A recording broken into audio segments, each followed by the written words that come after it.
Han sido rebajadas simbolismos en lugar de personajes, siendo retratadas comúnmente unidimensionales y su propósito era el de solo ayudar al desarrollo del protagonista generalmente masculino.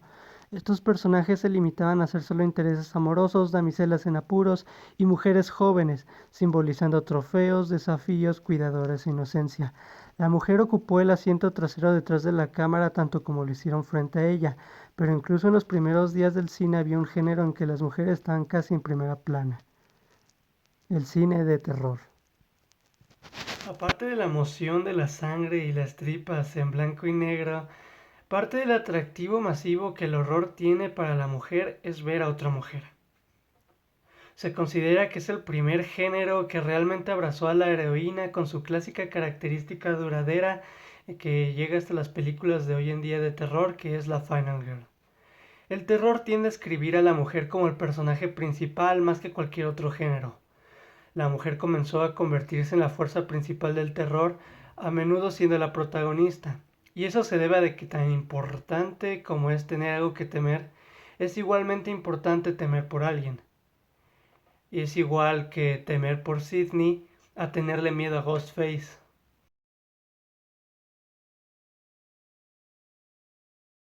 Por supuesto, eso significa ver o percibir a la mujer como una persona inferior y frágil.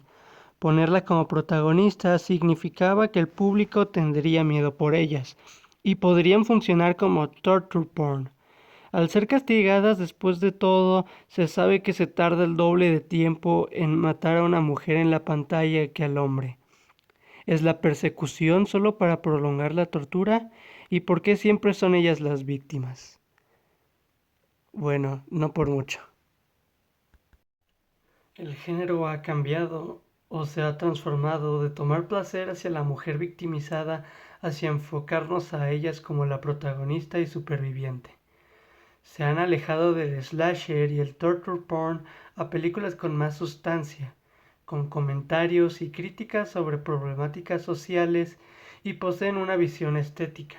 Aquí es cuando llega el subgénero de explotación Rape Revenge, el cual sigue una misma estructura de tres actos. Primer acto, un personaje, normalmente mujer, es violado y torturado para luego ser abandonado a su muerte. Segundo acto, el personaje sobrevive y se rehabilita. Tercer acto, el personaje toma venganza y mata a su violador. Se es tratado como una forma de libertad o empoderamiento femenino, solo que normalmente falla en su objetivo y hace todo lo contrario. Un claro ejemplo de una película de este estilo es I Spit on Your Grave de 2008, donde Jennifer Camille Keaton es violada por un grupo de hombres, donde después ella se venga y mata a sus agresores. En una buena película Rape Revenge nos fuerzan a adentrarnos en la perspectiva de la víctima. Empatizamos con la víctima porque de primera mano experimentamos su dolor, pero en la manera que la película está filmada nos adentra en la perspectiva de los atacantes. Haciendo referencia al misógino póster, la tensión perdura en el cuerpo de Jennifer. En la mayoría de veces en las que ella se nos muestra, los planos se enfocan en su parte baja, sus piernas y ella en un bikini.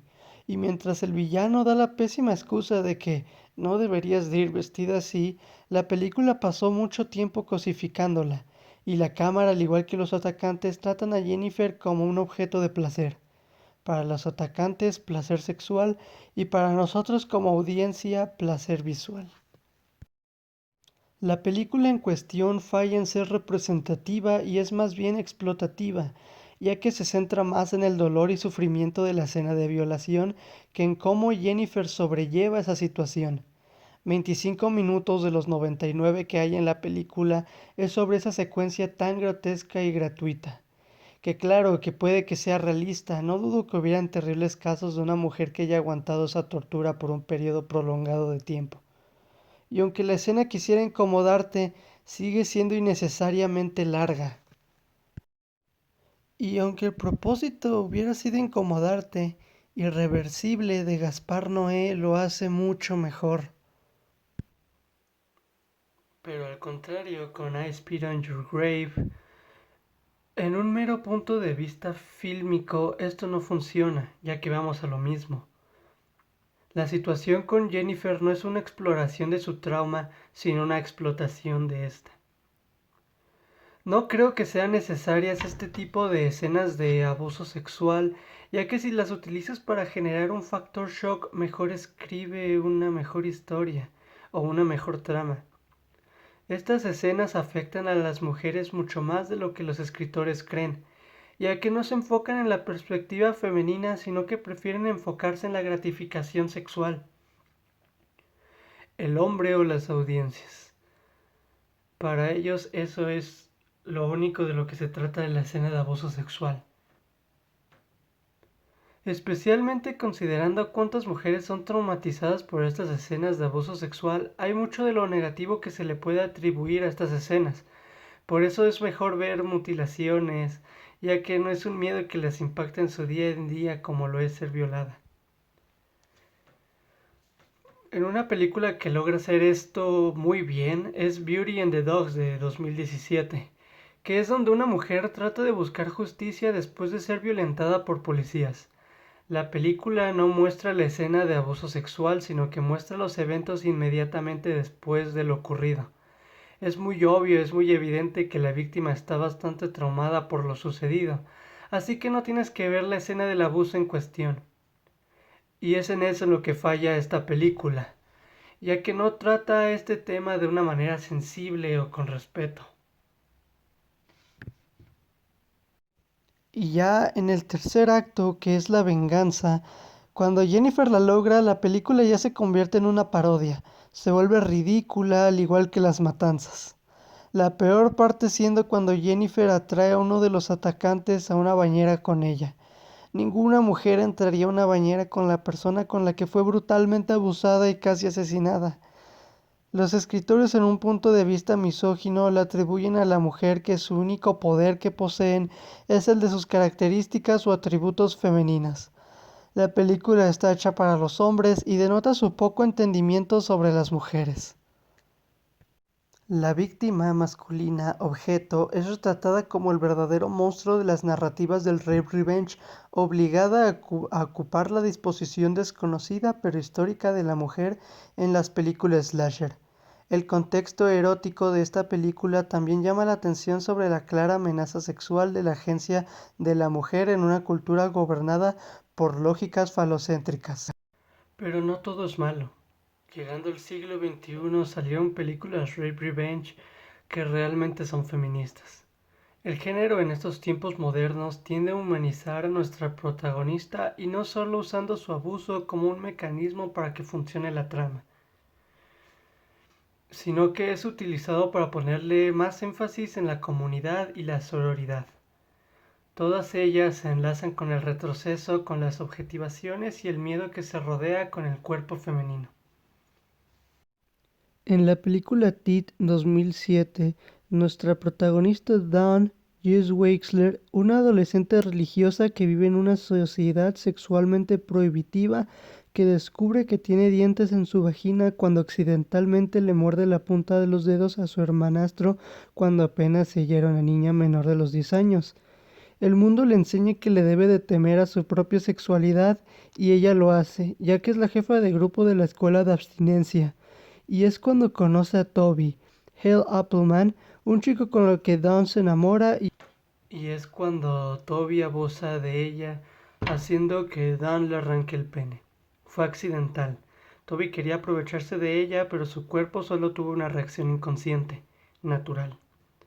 Lastimosamente ella se culpa a sí misma y el grupo de abstinencia se decepciona de ella.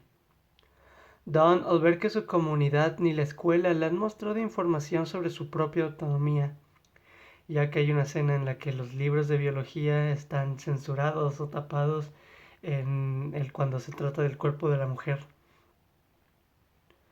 Y como resultado, no sabe qué esperar de su cuerpo. Ella tiene que descubrirlo por sí misma. Y vemos cómo su poder solo funciona cuando es abusada sexualmente, cuando el encuentro sexual no es consensuado.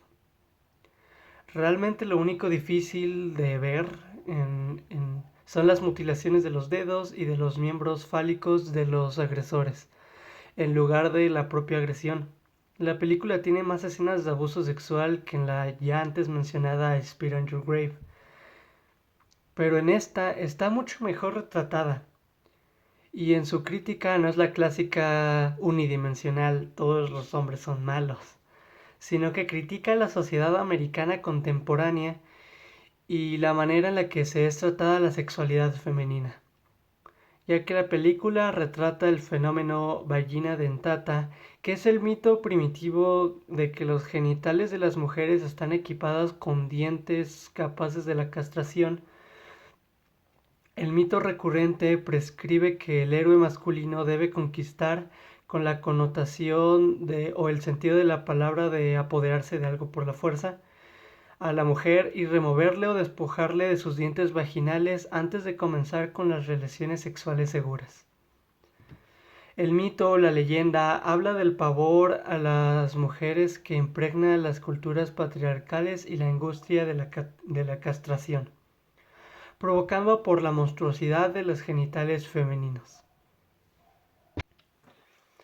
Hay una escena cuando están en la clase, cuando la maestra explica que las serpientes cascabel desarrollaron su cascabel como un mecanismo de defensa, como una medida para sobrevivir.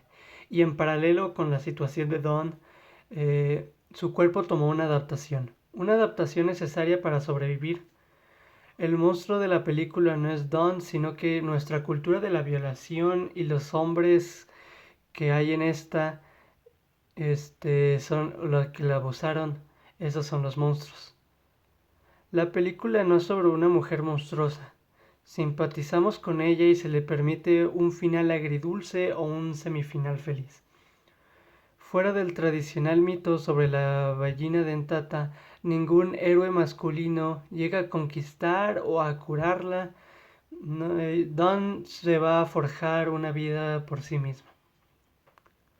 Hay una generalización de las películas sobre mujeres viéndose acobardadas e indefensas víctimas en las películas de slasher hacia ahora una mujer protagonista promulgando o propagando violencia hacia los hombres cobardes que lloran y suplican por piedad.